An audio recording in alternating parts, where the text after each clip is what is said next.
فعل النفل تكرما تقربا لا تكرما, and do the extra voluntary deeds as getting a way of getting closer to Allah subhanahu wa ta'ala, not as a way of showing off that you're doing so much extra for Allah subhanahu wa ta'ala. وَلَا يَغُرَّنَّكَ مَدْحُ الْمَادِحِينَ. Don't ever be deceived with what people tell you and how they praise you. فَأَنْتَ أَعْلَمُ بِنَفْسِكَ مِنْ غَيْرِكَ. You are the one who really knows himself more than anyone else. وَاللَّهُ تَعَالَى يَقُولُ بَلِ الْإِنسَانُ عَلَى نَفْسِهِ بَصِيرَةٌ وَلَوْ أَلْقَى مَعَاذِيرَهُ. The reality, the day of judgment, Allah subhanahu wa ta'ala tells you here in this life, you're the only one who knows himself, regardless of what excuses you give to people and what ways you try to maneuver things. You know yourself, if you are on the straight path or not, if you're deviating or not, if you're lying or not, if you're truthful or not. ربنا لا تزغ قلوبنا بعد إذ هديتنا وهب لنا من لدنك رحمة إنك أنت الوهاب. هذا هو عنوان هذا اللقاء إن شاء الله. Today I'm going to talk to you about one verse that I recited in the first rak'at in Surah Ali Imran, which is a dua that has been done by not ulama but الراسخون في العلم. الراسخون في العلم, they are a step up higher than ulama in the sense of they are very knowledgeable, very understandable, and whatever they learned, they really know the depth of it. So when you talk about knowing Allah subhanahu wa ta'ala's name and attributes, they are real deep in that with that knowledge. Rasikhun, they are very stable and very knowledgeable. What is their dua? رَبَّنَا لَا تُزِغْ قُلُوبَنَا بَعْدَ إِذْ هَدَيْتَنَا. After Allah subhanahu wa ta'ala talked about a group of people who believe in the definitive verses of the Quran, ayat al-muhkamat, and a group that doesn't, or rather they go after al-mutashabihat, the ayat that is assumptive, not defined, so they can maneuver their ways, so they can insert their opinions and ideas, so they can come up and tell you so and so said so and so, even though this is it could be does not even exist, or from someone who is a deviant, but they can play around. That's why Prophet Muhammad sallallahu alaihi wasallam commanded us not to argue with people in the Quran, with the Quran. He said, talk to them with the Sunnah, because the Sunnah gives you the straight cut of what the Quran really means. As Allah subhanahu wa ta'ala said, وَنَزَّلْنَا إِلَيْكَ الذِّكْرَ لِتُبَيِّنَ لِلنَّاسِ مَا نُزِّلَ إِلَيْهِمْ. The Quran is revealed to Prophet Muhammad sallallahu alaihi wasallam so he can tell people what the Quran is and put it in real life and practicality. So Allah subhanahu wa ta'ala, after he commended those ar-rasikhun fil ilm, very knowledgeable people, by saying they believe in the definitive and they believe in the assumptive, and they say both from Allah subhanahu wa ta'ala, not like the other one. They take one and they neglect the other, and they take one for the purpose of doing fitna and deviating people away from the path.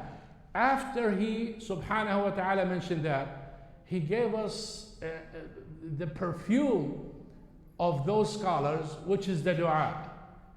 رَبَّنَا لَا تُزِغْ قُلُوبَنَا بَعْدَ إِذْ هَدَيْتَنَا. Why did I choose this ayah in particular today? In the days of Eid, we already finished the 10 days of the Hijjah, and we already said what we said about it, and those of us took advantage. Some people took advantage not good enough. Some of us took advantage too much. How are you doing now? Eid marks the 10th day. So 11, 12, and 13, and 14, and 15, and keep going. How are you doing in comparison to that? Did your himma or aspiration die with the 11th? Well, after you finish the 10, that's it, life goes on.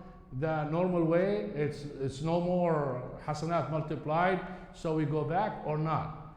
Some of us might have done so good, and they look at themselves so good, and they think, just like sometimes when we make dua, you have two children, one is guided and the other one is not that guided. Who do you focus with the dua on?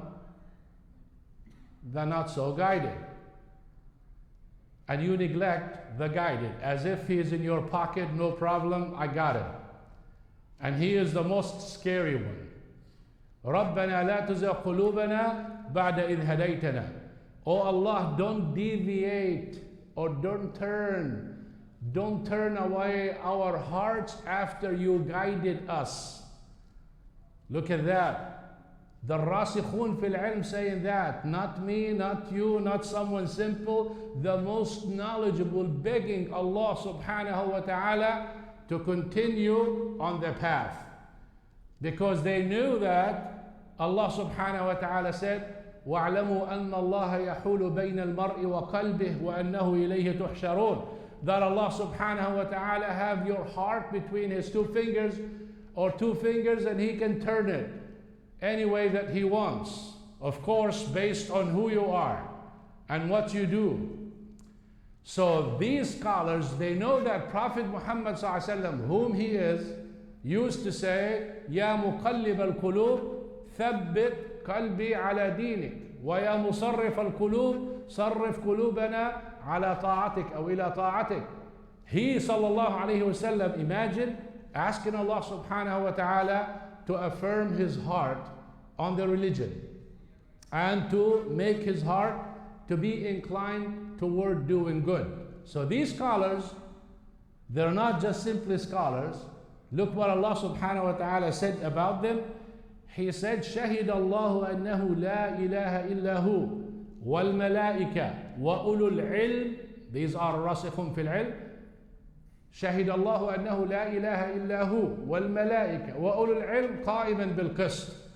The shahada, the tawheed, the justice, Allah subhanahu wa ta'ala testified him and joined with his testimony the angels and joined those rasikhun fil ilm, the knowledgeable people. So Allah subhanahu wa ta'ala is saying, here I am introducing to you someone who is so knowledgeable. Look what their dua is. What for? So I can follow it, so you can follow it, so we can understand it and really apply it. Let's take a look at it. رَبَّنَا لَا تُزِغْ قُلُوبَنَا. رَبَّنَا. They started with the word رَبَّنَا. What is Rabb? The creator, the sustainer, the one who gives you life and death, which is Tawheed Rububiyyah. All actions from Allah subhanahu wa ta'ala toward us. That's Tawheed Rububiyyah. Rabbana. Their hand like that. This is a dua. لا تزغ قلوبنا. Don't turn away our hearts. How does Allah subhanahu wa ta'ala turn away the hearts? It's not like he just decides he wants to turn his heart or his heart. It's things that you do. It's tests that Allah subhanahu wa ta'ala puts you through and you fail. It's like فَتَزِلَّ قَدَمٌ بَعْدَ ثُبُوتِهَا. In Surah Al-Nahl, Allah subhanahu wa ta'ala said that you can be firmly established and you slip, you fall. The same thing, you can be firmly established with knowledge, with deen, and all of a sudden, boom, no longer the religious that we all know. And how many of you know people like that? A lot. If you don't, I don't. People that you could call them angels. All of a sudden, you don't even know where they are. Wallahi. That is why some of the scholars said, don't be surprised with a guided person who deviates. Be more surprised with a deviated person to become guided. Meaning, the guided person, many of them slip. They go away. But few of the misguided come to Allah subhanahu wa ta'ala. So that is more surprising. It's like, oh, I used to know this guy. What happened to him? Subhanallah, that's the way it is. We take it for granted. So I don't want you to say, oh, alhamdulillah, I fasted the 10 days of the Hijjah, or I gave so much charity and I finished the Quran and subhanallah, I have so much, and kick back and say I am well established with Allah subhanahu wa ta'ala, and boom, some calamity, la samahallah, may Allah subhanahu wa ta'ala protect us, will happen to you, and all of a sudden all your work and everything is gone. What happens? Look, ربنا لا تزغ قلوبنا بعد إذ هديتنا. لا تزغ قلوبنا, don't take our hearts away. Hadaytana, guided us, after you guided us. So it's like clean our hearts so we can put the good in it. That's why when you want to become good, what do? You say astaghfirullah. What does astaghfirullah mean? Clean your heart. So now your heart is clean, now start pouring in good action. A lot of people do what? They put good action in a dirty heart. What happens? Still dirty. So you have to clean your heart and put it. That's what they said. They put the negative thing to remove that bad thing that might happen, and put the guidance, and put the guidance after that. And look what they said. وَهَبْ لَنَا هَبْ لَنَا. Hab means give us. And hiba is something you give to someone, you're not expecting return at all, no conditions on it. So give us something with no condition, because we know you can, and you have it, and you're able, and you don't ask for the ni'am that you give back to us. Rahma. Rahma is nakira. Nakira means huge rahma. And the biggest rahma from that, most of us, our understanding is so shallow when it comes to ni'mah, yani bounties and goodness. It's like you look how much money you have, alhamdulillah, healthy, alhamdulillah, family, alhamdulillah, and you limit the ni'mah in that. And the biggest ni'mah is your faith. So it's like, oh Allah, don't deviate us after you guided us, and give us rahmah. And the biggest rahmah we want from you is to grant us tawfiq to continue on doing the good things that we are doing at. Why? Innaka antal wahhab. Indeed, you are the wahhab. What is wahhab? Name from Allah subhanahu wa ta'ala. Sighat mubalagha, exaggeration with His giving to us. So they're asking Him with what? With His names and attributes, which is what kind of tawheed? Tawheed asma wa sifat. So they ask with tawheed rububiyyah, Rabbana. And they ask with tawheed asma wa sifat, His name, innaka antal wahhab. And they raise their hand, which is du'a. And du'a is what? Tawheed uluhiyyah. Because you're asking Allah subhanahu wa ta'ala actions from you toward Allah subhanahu wa ta'ala. In one du'a, they fulfilled the three kinds of tawheed. Tawheed rububiyyah, Tawheed uluhiyyah, Tawheed asma wa sifat. This is the beauty when you look at those ayats and you reflect on how either the knowledgeable people understand it, or how Allah subhanahu wa ta'ala puts it, or how Prophet Muhammad sallallahu alaihi wasallam explains it, to show you that when you want to call upon Allah subhanahu wa ta'ala, make a relationship with Him subhanahu wa ta'ala by calling Him with His names, rather than just give me. By confessing His ni'mah. Look, هَبْ لَنَا مِن لَدُنْكَ رَحْمَةً لَا تُزِغْ قُلُوبَنَا بَعْدَ إِذْ هَدَيْتَنَا. You already guided us, Allah. You gave us a great ni'mah. Please keep it. And why? Look at the ayah after that. رَبَّنَا إِنَّكَ جَامِعُ النَّاسِ لِيَوْمٍ لَا رَيْبَ فِيهِ. Oh Allah, no doubt that you're going to gather us to a day which is the day of judgment, and this is a promise that you will not fail. إِنَّكَ لَا تُخْلِفُ الْمِيعَادِ. You never failed your promise. So we need that ni'mah to stay with us, continue on guiding us, because the biggest rahmah that we're asking you is the tawfiq that will make us successful in this life and in the hereafter to come, which is the day of judgment. My dear brothers and sisters, let's summarize the benefit that we get from that, inshallah, and we conclude with that. Number one, in this ayat al-mubarakat, blessed, in this blessed verse, many other benefits. Number one, al-ilmu billah min ashraf al-ulum. To know Allah subhanahu wa ta'ala with His names and attributes, that is the highest and the most beneficial and the best knowledge that you can seek, is knowing Allah subhanahu wa ta'ala in His names and attributes. الرسوخ في العلم قدر زائد على مجرد العلم. To be راسخ in علم يعني محقق, you know, a person who gives you the hadith and a person who does tahqiq for the hadith, scrutinize, investigating the hadith and the word of it and the meaning of it and how to apply it and the authenticity of it and all of that. These are rasikhun fil ilm, people who are really not just knowledgeable. You can give me a hadith and memorize 1,000 hadith and don't know how to apply it or don't know understand the fiqh of it. Rasikhun fil ilm, they are from those people who know. سؤال الله سبحانه وتعالى الثبات على الإيمان أعظم المقاصد. To ask Allah subhanahu wa ta'ala to continue to guide you is one of the main and the most beneficial and objective that you should go after all the time. ينبغي للعبد أن يستحضر نعم الله. All the time you want to remember the ni'am of Allah subhanahu wa ta'ala. All the time, it's not, don't limit it with one thing.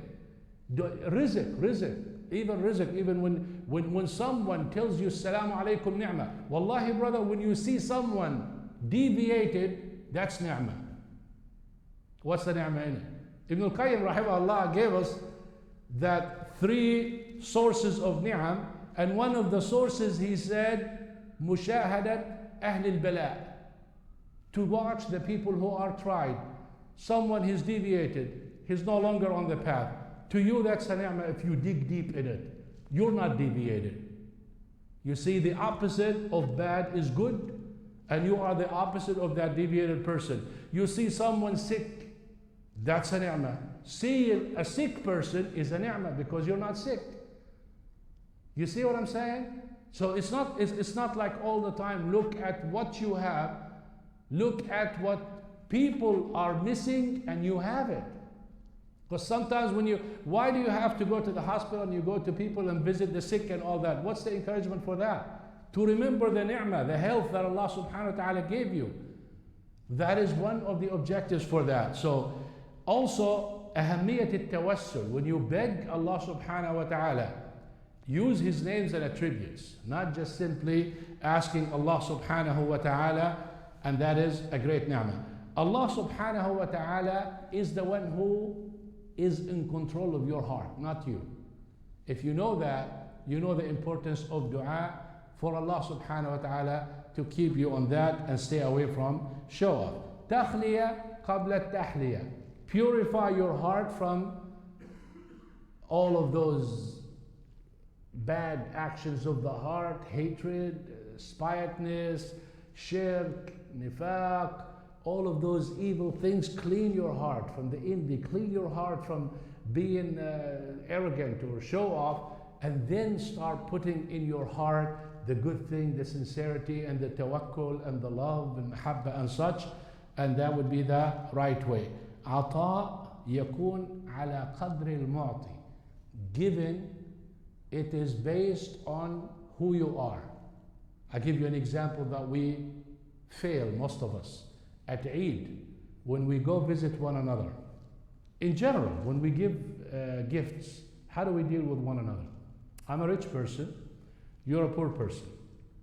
You came and you brought me a gift, $5, $10, whatever. When I want to come and give you a gift, we say, normally, the gift that they gave me, $5, $10, so look for something $5, $10. No. The gift you give tells you your weight, who you are.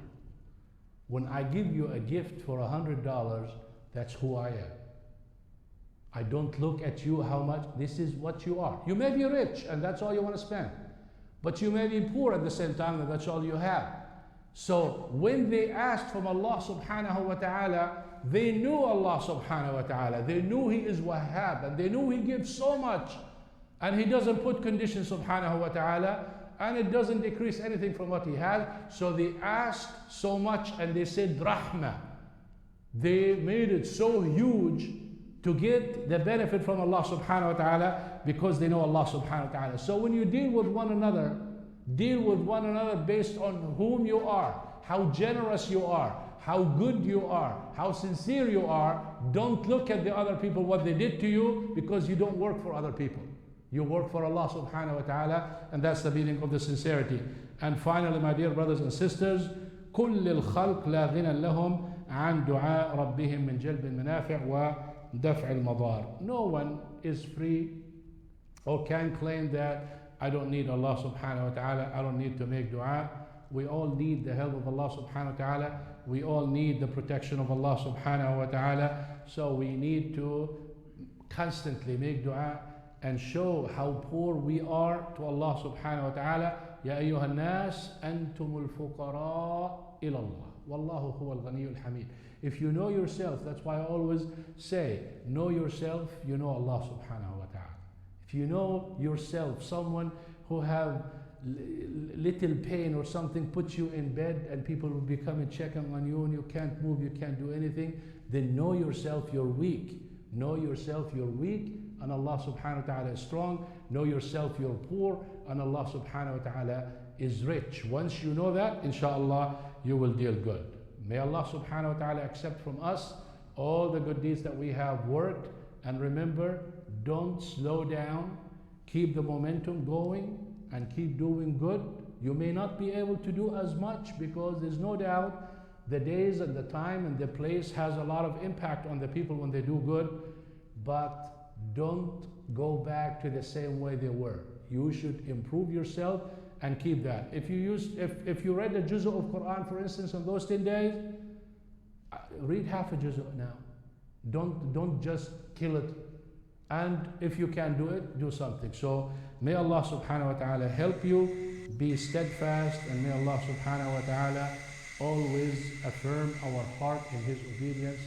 جزاكم الله خيرا. سبحانك اللهم وبحمدك نشهد أن لا إله إلا أنت نستغفرك ونتوب إليك وكل عام وأنتم بخير. May Allah subhanahu wa ta'ala accept your ta'at. عيدكم مبارك. We're still in Eid, so relax. As long as you hear the takbirat, we're still there. Assalamu alaikum.